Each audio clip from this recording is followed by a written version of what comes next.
Okay, so this is just a quick video to demonstrate how to use the power price tool to estimate your pricing should you have been on an alternative power company over a particular period. It's designed to work primarily with Meridian data because that's the power company that I am with, but I suspect you can get it to work with other data if it is available to you in your power company account. So just quickly, the first thing you're going to get is when you open the link, which is in the description, you'll get this little page here. You do need to be signed into a Google account in order to use this. And you're just going to click make a copy. And what that will do is it will make a copy of the document and put it into your personal Google account. Now, the way this works is this area here in the white is formatted for the Meridian data by default. These two grey columns are kind of helper columns. So what they do is they separate the date and the time, which is incorporated into a single column in the Meridian data.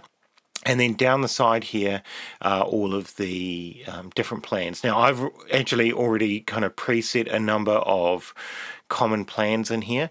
The one thing that this tool won't do at the moment is work with power companies that have got special off-peak rates for weekends, just because I haven't been bothered separating it out. So things like Power Shop, I think, maybe one or two others that offer particular weekend rates. So it's designed to basically pull out a rate that you have at a given time, and then use your historical data to see what you would have paid. It's actually probably easiest for me to just show you how that works. So in my Meridian account here, basically if you go into the usage tab once you're logged in and then consumption data, you can get a detailed consumption file, and we want this detailed one.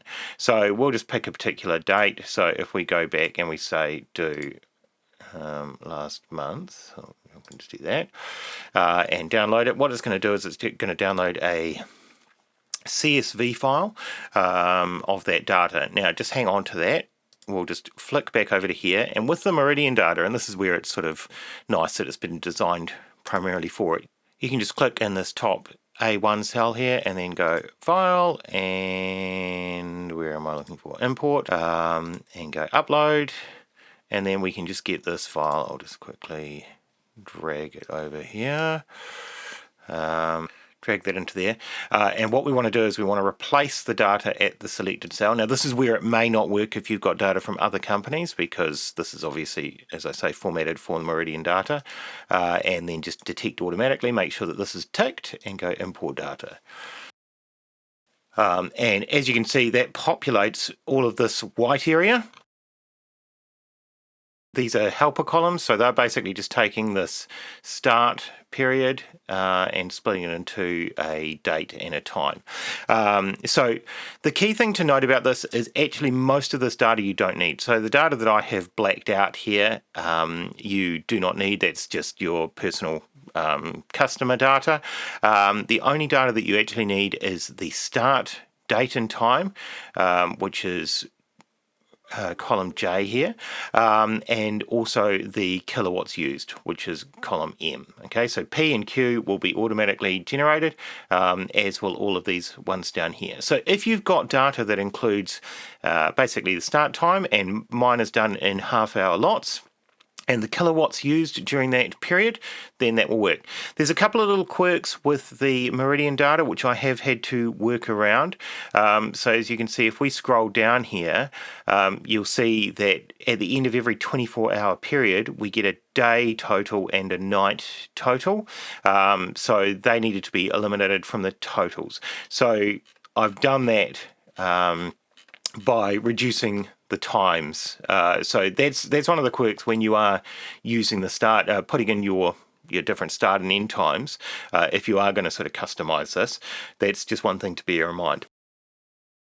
These rates are based on the rates that were available to me in Auckland, but they may well be different, and you might choose to go on a different plan as well. I've tended to go for the EV plans if they are available. So, for example, you look at the Electric Kiwi plan. If you go to this website, you can have a look at their Move Master plan, which is what they recommend for EVs, and they've got peak times between 7 a.m.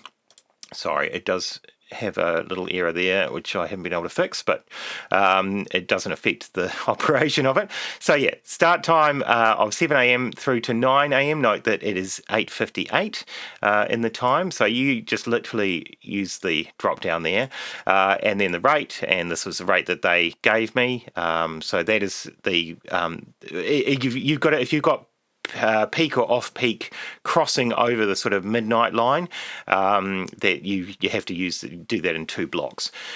So that's just something to kind of keep in mind. But yeah, so they have peak time from 7 till 9 a.m. and then again from 5 until 9 p.m. Off-peak shoulder, they call, so that's 9 a.m. to 4 p.m. That's basically their day rate, and then they have an off-peak shoulder, which is sort of the 9 p.m. to midnight rate as well. So they have a slightly slower rate for that. What you'll notice is this is rounding to 2 decimals, but actually the calculation in the back end is being done with the full rate. So 17.42 cents was what I was offered, and then they have an off-peak night rate and morning rate. So again, this is the example of having to have 2 rates where it crosses that midnight boundary. So this is from 11 to 11:58, or basically 12 p.m, and then from midnight through to 7 a.m. or 6:58. If you've got any other rates, you can drop them in there. The most common one would probably be if you've got like an electricity levy fee or something like that, that can drop in there. And of course, if you're going to do that, you would just do it over the entire period. You'll see that further down. Then we have a daily charge, and again, the daily charge is it will accept more than 2 decimal places. In this case, we don't have that. One thing to note about these is that I'm using inclusive GST numbers, and as I said, my rates may well be very different from yours.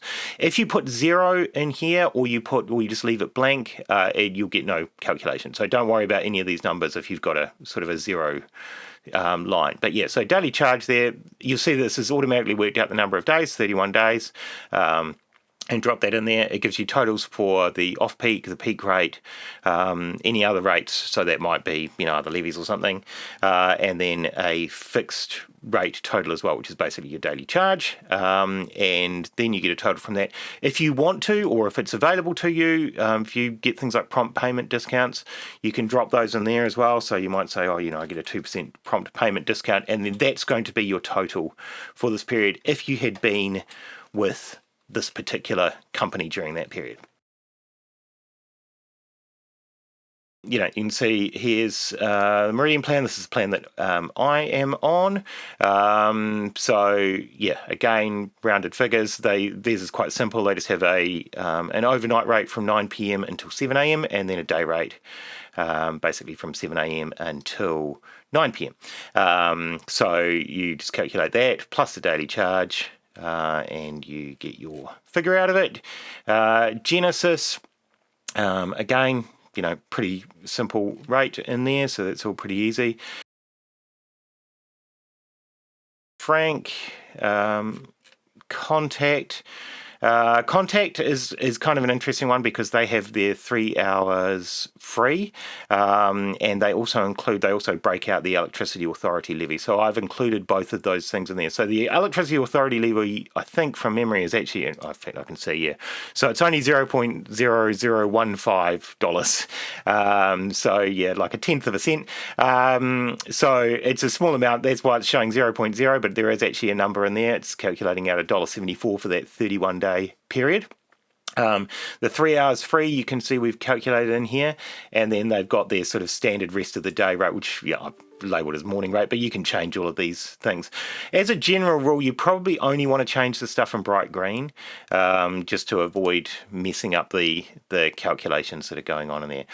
So you can see here we've got our night rate total, which is the 3 hours free, the day rate total, which is basically the rest of the time, the fixed rate, and then the daily charge in there. Or sorry, that's that $1.74 is the electricity authority levy, and the daily charge in there.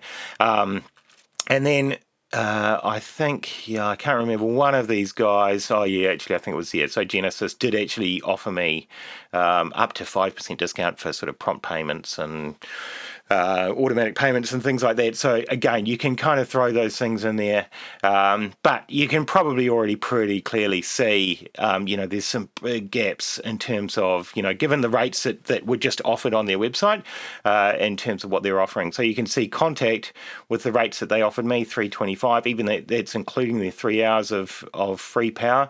That might work out better for you. I am back in August here, I was running a Leaf on an 8 amp charger. So it was starting charging at 9 p.m, but of course it's at 8 amps, you're not really pulling huge amounts of power. If you've got if you've got 3-phase power or something like that, and you can get your 3 hours free, then obviously that is going to change how much you save during that period. So you can see there, 325, 270 odd, 302. This is the plan, as I said, that I'm on. I'm still pretty happy with it, 258. So, there's like a $20 gap for my particular use. Now, obviously, because this is using your own data, you're going to get different results in here. If you wanted to add another company in there, you can just sort of copy and paste that below there and put in your own rates, or of course you can change these rates to whatever you want according to your requirements, but this is just a reasonable starting point to see what is going to work out best for you. So that is basically the tool, and like I say, if you are using it with non-Meridian data, the key columns to worry about are the start time here, which you see is broken into date and time in half-hour blocks, and the kilowatts used. So those are the only two columns that actually end up sort of being spat out into here. All the rest of this is cruff that you don't need to worry about. So hopefully that is useful to you. Let me know.